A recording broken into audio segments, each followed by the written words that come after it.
É a última das bem-aventuranças, como nós vimos no ano passado, faltava essa bem-aventurança, que é bem-aventurado os que são perseguidos por causa da justiça, porque deles é o reino dos céus. Nós vamos ver aqui que parece, humanamente falando, parece meio incoerente. Pô, como é que você, aquele que é perseguido por causa da justiça, deles é o reino dos céus, né? Mas tem os mistérios de Deus aí no meio que nós vamos ver, né? Bem-aventurados sereis quando vos perseguirem e disserem falsamente mal contra falsamente todo mal contra vós por causa de mim. Mateus, né? Mateus diz isso no Evangelho de Mateus, né? Então, nós vamos, se a gente quer ser um bom cristão, consequentemente, nós vamos ser injuriados, vão falar mal de nós. Isso faz parte da vida de santos e de pessoas que procuram o bem, né? Essa bem-aventurança tem uma importância particular. Ela é a última de todas das oito aí, é a última. A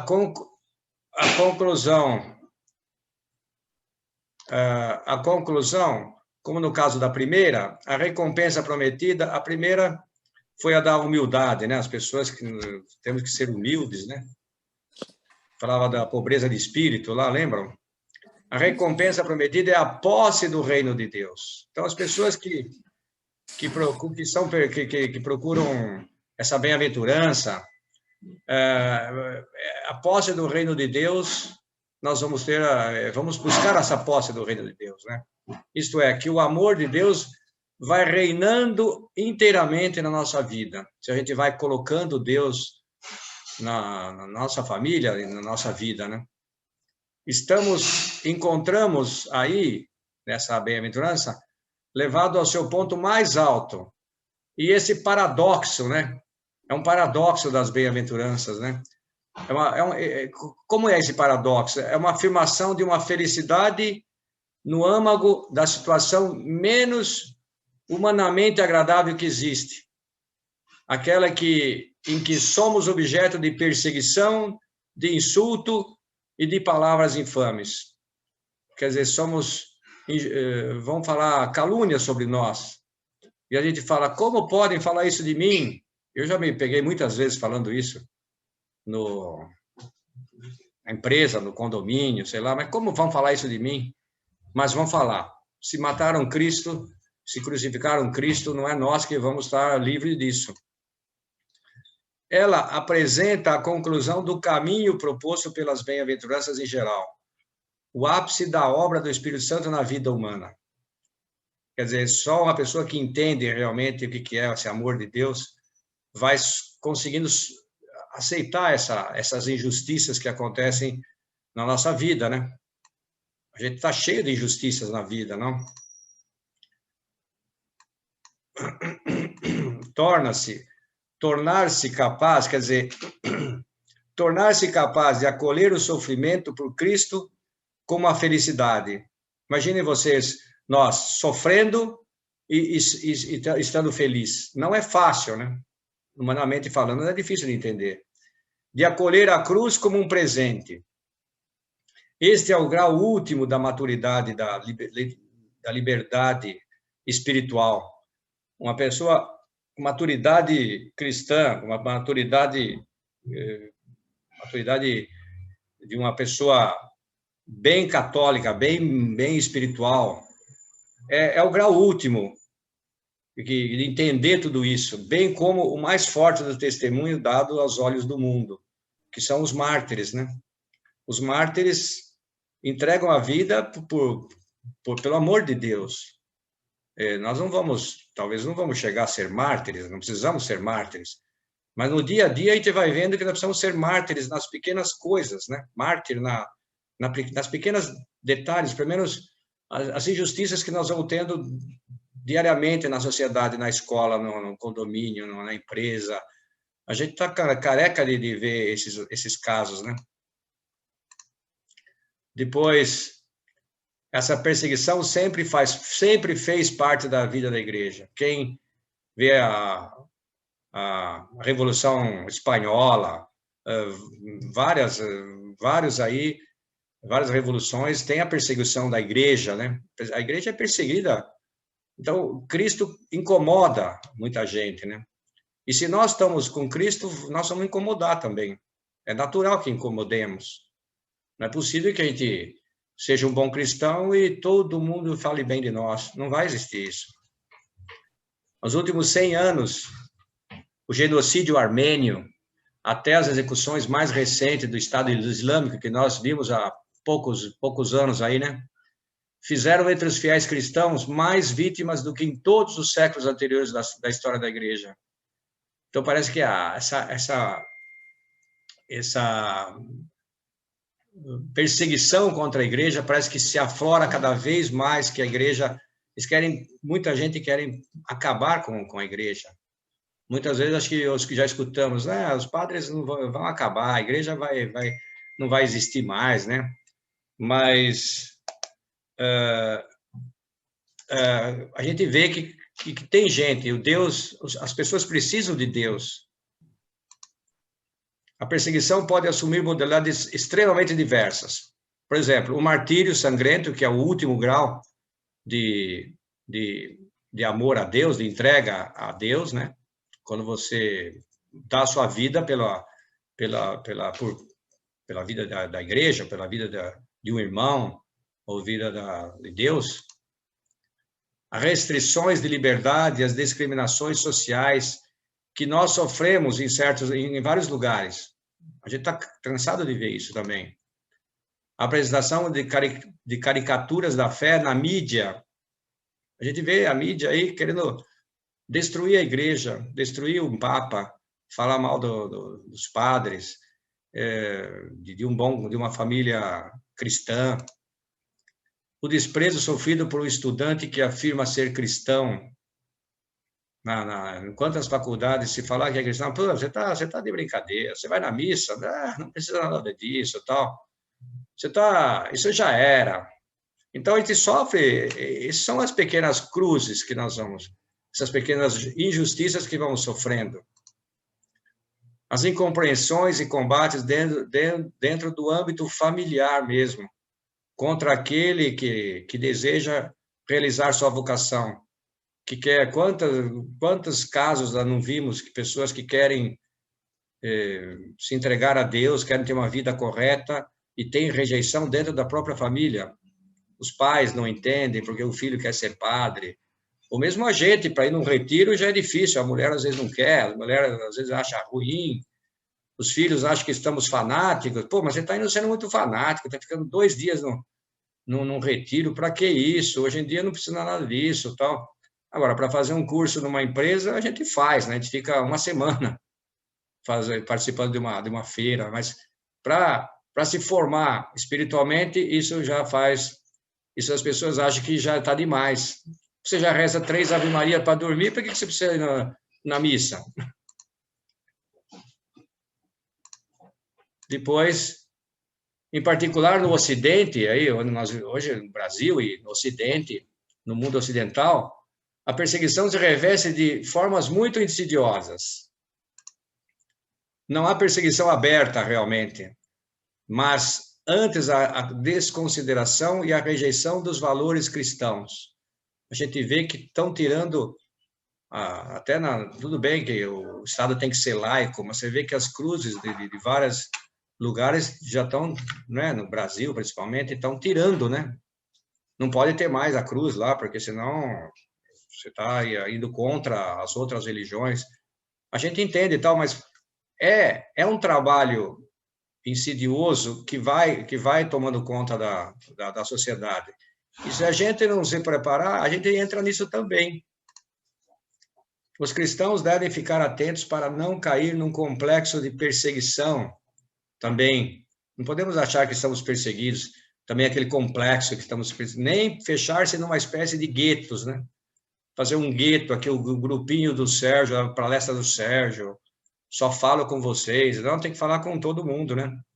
Um gueto, né, em relação ao mundo moderno, formar aquele grupinho, aquelas igrejinhas. Mas é preciso reconhecer que viver em conformidade com os valores evangélicos, valores cristãos e com o ensinamento da igreja não é fácil hoje em dia. Não é nada fácil. É realmente heroísmo. É heróico, às vezes, ser um bom católico. Você é gozado em todo lugar. As pessoas falam que você é o padreco, que você quer ser o perfeito, mas você... Quantas coisas erradas. Você vai na missa, mas você faz coisa errada. Quer dizer, é de todo lado. E não é você vai num retiro, quando você volta, tem gente falando, pô, mas e aí? Você não é o bom, você não é o padre, você não tem. Então, quer dizer, essa perseguição, essas injustiças vão nos minando se a gente não tem uma formação. E o demônio não tira férias. O demônio está todo dia aí. Nós tiramos férias, às vezes, mas o demônio não. Ele tá dentro de nós. Ele está ao nosso lado, quer dizer. E se a gente deixar, ele vai dominando. Ele vai dominando o coração. Porque o coração é feito para Deus, mas se não tem Deus, ele vai entrando. O demônio vai tomando conta. Então, assim como está tomando conta de muita parte da sociedade. Porque a família é uma célula da sociedade, e a família vai se contaminando, vai contaminando todo mundo. Por isso que o ataque é na família. Destruindo a família, destrói Deus na sociedade. Não se trata apenas de vicissitudes humanas, mas de um combate espiritual, de uma luta feroz do mistério do mal contra os planos de Deus. É isso que se trata. Quer dizer, o pessoal vai ser um combate espiritual contra Deus mesmo, contra os planos de Deus, contra a família, contra a igreja. E a gente, como é um católico mais ou menos, a gente também acha que está tudo bem.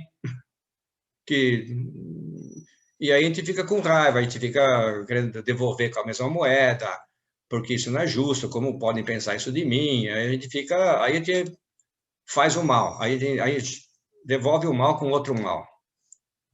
Erguem-se juntos os reis da terra, esse é o Salmo 2, que diz, erguem-se juntos os reis da terra, e os príncipes se unem para conspirar contra o Senhor e contra seu Cristo, contra Cristo.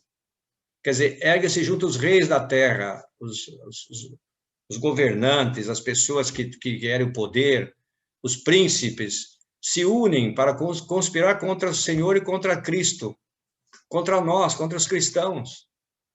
E a gente, sem informação, a gente também vai fazendo parte dessa manada também, se a gente não tomar cuidado. Uma das características do mundo moderno está em que essa recusa de Deus, hoje, se volta contra a própria criação, contra o próprio Deus, contra o próprio homem. Manifesta-se na destruição do homem, da mulher, da família, da vontade de fabricar, e na vontade de fabricar um homem que não tenha nada a ver com o projeto divino. A gente vê que é um homem totalmente avesso às coisas de Deus. Essa é o que se articula por detrás em todo o mundo, em todo o mundo ocidental. A encarnação e a paixão de Cristo nos mostram até que ponto Deus amou o homem. Então, essa encarnação, que é quando Cristo nasceu, o Natal, e agora que começa a Quaresma, daqui a pouco tem a Semana Santa, e essa paixão mostra até que ponto Deus amou o homem, veio à Terra, né? A aceitação do martírio, que é o cume da entrega a Deus, revela até que ponto o homem, pela graça de Cristo, torna-se capaz de amar a Deus. Então, quer dizer, é o ápice, é o cume da entrega do amor de Deus, quando eu entrego minha vida. Assim foi Thomas More. Thomas More foi uma pessoa casada, que teve vários filhos, tal, e pela verdade ele foi morto pelo rei Henrique VIII, acho que foi, na Inglaterra, porque ele não quis aceitar as mentiras do rei lá. Então, quer dizer, pela verdade, nós não vamos chegar nesse ponto, não precisamos chegar, não precisamos se entregar à vida, mas que entreguemos a nossa vida nesses pequenos detalhes que vão fazendo, que vão se fazendo o dia a dia nosso. Todavia, nunca nos esqueçamos que o martírio não é a expressão de um heroísmo humano.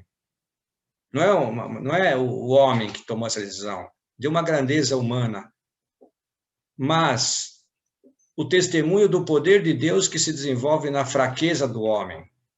Como diz o prefácio da missa dos Santos Mártires, o prefácio dessas missas dos Santos Mártires diz: vossa misericórdia sustenta a fragilidade humana e nos dá coragem para sermos as testemunhas de Jesus Cristo. Isso é o que deveríamos ser, né? Essa misericórdia de Deus vai nos sustentando a nossa fragilidade, porque nós somos frágeis, somos pessoas pecadoras, e nos vai dando coragem para sermos testemunhas de Jesus Cristo. Assim deveria ser a nossa vida. Acho que esse é o resumo da vida de um cristão. Quer dizer, usar a misericórdia de Deus, que sustenta a nossa fragilidade de homem, de pecadores, para termos coragem de sermos as testemunhas em Cristo, na família, na empresa, na sociedade, jogando bola, tomando cerveja com um amigo, e assim por diante, né? E aí sermos felizes, né? Que isso que interessa. Então, como praticar essa bem-aventurança, essa oitava, que é bem-aventurados os que são perseguidos por causa da justiça, porque deles é o reino dos céus. Como ser perseguidos e ainda viver feliz? Como fazer isso? Para nós que levamos uma vida normal, que somos normais, fora dos contextos de perseguição, por exemplo, do Oriente Médio, o que significa colocar em prática essa bem-aventurança? Não é para ir para o Oriente Médio lá, ser morto pelos caras malucos lá. Então, significa, em primeiro lugar, ficarmos vigilantes. E o que é ser vigilante? É começar a ter uma vida séria, uma vida cristã. Ter umas normas diárias de buscar a Deus, né? Semanais, por exemplo, de ir na missa, fazer uma oração, rezar, rezar 3 Ave Marias para deitar, rezar o ângelo, por exemplo, na hora do almoço, ler o Evangelho. Bom, tem muitas coisas para a gente buscar Deus, né? Para a gente ser vigilantes, vigiai. Jesus nos diz no Evangelho: vigiai, pois, porque não sabeis nem o dia nem a hora. Porque não sabemos o dia nem a hora que nós vamos morrer, né? Então, vigiai, pois não sabeis nem o dia nem a hora. Isso que é ser um bom cristão, é vigiar, está todo dia buscando a Deus, não é esperar a Semana Santa ou a Quaresma ou o Natal para a gente fazer o tempo do Advento, né? Agora convertei-vos e crede no Evangelho, diz na quarta-feira de cinzas, na missa de quarta-feira de cinzas, né? Mas não é só na quarta-feira de cinzas, é todos os dias, convertei-vos todos os dias. Do mesmo modo, vigiai e orai para que não caias em tentação. O espírito está pronto, mas a carne é fraca. A nossa carne é fraca, nós caímos. Se a gente não tiver respaldado por Deus, a nossa alma tiver saudável para Deus, a gente cai. A gente vai pisando na jaca. Os pecados, nós somos pecadores, a gente vai ter as fragilidades, nós vamos querer devolver alguma injustiça, a gente vai para cima, a gente vai quebrar o pau, e não é isso que Cristo disse. Bela resposta, esse é um ponto de caminho 673, bela resposta que deu aquele homem venerável ao rapaz que se queixava da injustiça sofrida. Ele perguntava, esse homem venerável, isso te aborrece? Dizia-lhe, então não queira ser bom. Se isso te aborrece, Não queira ser bom, porque vai te aborrecer muitas vezes. Para a gente querer ser bom, vai nos aborrecer muito. Nós vamos ter muitos aborrecimentos na vida. Agora, se a gente não levar a vida de qualquer jeito, possivelmente muita coisa não vai incomodar a gente, não vai aborrecer. Mas se a gente quiser ter uma vida cristã correta, vai nos aborrecer. Muitas coisas vai nos aborrecer. Então, rezar pelos cristãos que sofrem. Tem muitos cristãos aí, nós também somos esses cristãos, muitas vezes, que estamos sofrendo na família, incompreensões no trabalho, na faculdade, na escola, no condomínio. Então, rezar pelos... Esse é o segredo, né, da comunhão dos santos, né? Rezar pelos outros. Depois, se um membro sofre, dizia São Paulo, se um membro sofre, todos os membros compartilham o seu sofrimento. Então, se tem alguém sofrendo, algum cristão sofrendo, temos que rezar por eles. Porque se dói o meu dente, o meu corpo dói todo. Então, se tem uma pessoa em sofrimento, e todos os dias, todas as horas, temos pessoas sofrendo, temos que rezar pelos cristãos, pelos não cristãos também, mas principalmente primeiro pelos cristãos. Então, temos que aceitar que a nossa vida é um combate. E que combate é esse? Combate de fidelidade a Deus, fidelidade à esposa, fidelidade aos amigos. Será que somos fiéis a Deus, em primeiro lugar? Depois eu sou fiel na minha família, à minha esposa. Eu sou fiel aos meus sócios, eu sou fiel aos meus empregados, aos meus funcionários. Depois, esse combate de resistência às tentações, porque as tentações vão vir toda hora. Então, de resistir às tentações, quer dizer, combater as tentações, toda hora vai ter tentações. Não, tudo bem, Sérgio, não é nada. Se você está indo na missa hoje, não vai acontecer nada. A tentação está toda hora. Combate de conversão permanente. Se converter-se todos os dias, não é só dia de quarta-feira, não é só quaresma. Essa conversão diária. Levantar e já fazer um agradecimento a Deus, a pedir oferecer o dia a Deus já. Vai dormir também, agradece a cama que tem, agradece a comida, fazer a bênção dos alimentos. Combates diversos pelo serviço de Deus e pelo anúncio do Evangelho. Levar Deus aos outros, levar Deus às pessoas que estão longe de Deus, principalmente as pessoas próximas de nós. Depois, em Efésios, São Paulo diz: finalmente, irmãos, fortalecei-vos no Senhor pelo seu soberano poder. Revesti-vos da armadura de Deus, para que possais resistir às ciladas do demônio. Olha que interessante, né?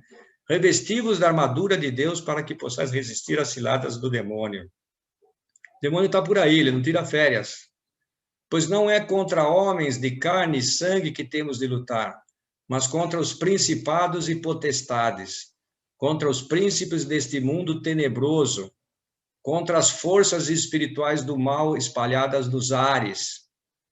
Tomai, portanto, a armadura de Deus para que possais resistir nos dias maus e manter-vos inabaláveis no cumprimento do vosso dever. É um outro resumo. Esse Efésios 6, 10 a 13, é um outro resumo de oração para a gente poder fazer poder oração todos os dias fazer com isso aí. Revestir-vos da armadura de Deus, para resistir às ciladas do demônio. Tomar essa armadura de Deus para que resistamos nos dias maus e manter-vos inabaláveis no cumprimento do dever, e assim por diante. Não se trata de ter medo, não se trata de começar a ficar com medo, né? Nem de ver o demônio por toda parte, mas de ser lúcido quanto à realidade do combate que vive a Igreja e de nos apoiarmos nas promessas de Deus com absoluta confiança. Então, a pessoa que tem Deus, ela tem a confiança, a virtude da confiança, né? Essa confiança que temos que ter, né? A esperança, né? Essa virtude da esperança. Então, a pessoa que confia em Deus, eu entrego nas mãos de Deus e faço a minha parte, lógico. Não posso só entregar na mão de Deus e acho que vai dar tudo certo. Então, quem está próximo de Deus, o demônio difícil entra no coração de uma pessoa assim. Parece-me que um dos aspectos desse combate deve ser ressaltado o seguinte: o de aceitar, às vezes, a sofrer a injustiça. Isso é difícil, hein? Isso é muito difícil, a gente sofrer injustiça e ficar quieto. Mas um dos aspectos de combate é esse, quer dizer, nós devemos combater isso em nós, de aceitar às vezes. De vez em quando é bom aceitar, falar, realmente, eu acho que eu não sou essa bola toda, não. De vez em quando, não. De vez em quando, naturalmente, é necessário lutar contra todas as formas de injustiça e reivindicar e defender os nossos direitos. Nós também devemos lutar contra muitas formas de injustiça. Mas, de vez em quando, aceitar algumas faz bem para o nosso orgulho. No entanto, não podemos nunca querer ser tratados de maneira perfeitamente justa em todas as circunstâncias da vida. E é uma tendência que nós temos de como vão falar isso de mim, como pensam isso de mim, como na reunião alguém comentou isso, falou isso na minha frente, como pode? Justo eu, que sou um cara que já estou com 63 anos, como podem pensar isso de mim? Mas pode. Pode, porque nós não somos não estamos com essa bola toda, não somos a cocada, como é que é? A cocada branca aí, né? O rei da cocada branca, não somos. Mais vale sofrer o mal do que cometê-lo. Então, em vez de cometer o mal, sofra calado. Mas é tudo questão de heroísmo. Se não tem uma vida cristã, é difícil, não consegue fazer isso. Só uma pessoa com muito com Deus enraizado no coração pode sofrer calado. Mas, humanamente falando, quer dizer, a gente não consegue. Mas com Deus, sim. O último ponto dessa bem-aventurança é a questão do combate espiritual. No combate espiritual, é o de nos confirmarmos a Maria. Devemos confiar as coisas à Nossa Senhora. Um bom cristão tem que ter esse amor à Nossa Senhora. Se não tem, tem que começar a tê-lo. Ela é o nosso auxílio e também eficaz no combate ao demônio, no combate às injustiças. Seu coração, coração de Nossa Senhora, é um porto de paz e de esperança para todos os que se refugiam nela. Então, para a gente chegar a Cristo, temos que chegar a Maria. Temos que chegar a Maria, e Maria vai ser a nossa intercessora junto a Cristo. Sua intercessão é onipotente junto de Deus. Ela leva os nossos pedidos, as nossas angústias, os nossos problemas. Pede a Nossa Senhora, e ela vai ser a intercessora junto a Deus. Sua presença e seu apoio são uma força imensa nas lutas e tentações. Então, quem se apoia em Nossa Senhora, vai rezar o terço, por exemplo. É importante a gente ter essas devoções. Mas rezar os 50 Ave Marias é como escutar uma música. Eu tenho várias músicas no carro que eu gravei, que eu fiz umas coleções lá. O Ângelo, na pescaria, colocou várias coleções de música lá, que eu não me enjoo nunca de ouvir aquelas músicas. Assim deve ser a reza do terço, né? Mais ou menos isso, cantando música a Nossa Senhora, né? Fazendo uma serenata a ela. Sua ternura maternal é uma doce consolação na tribulação. Nos problemas da nossa vida, que são as tribulações, sua ternura maternal é essa doce, ela nos consola quando nós estamos com com as tribulações que aparecem no dia a dia, com as cruzes do dia a dia.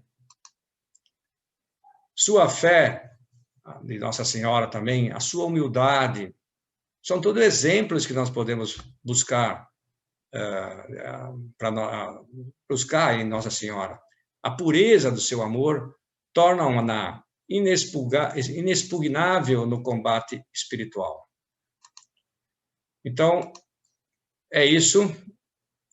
Então, terminamos aqui a nossa última... Deixa eu pegar aqui. Nossa última bem-aventurança, né?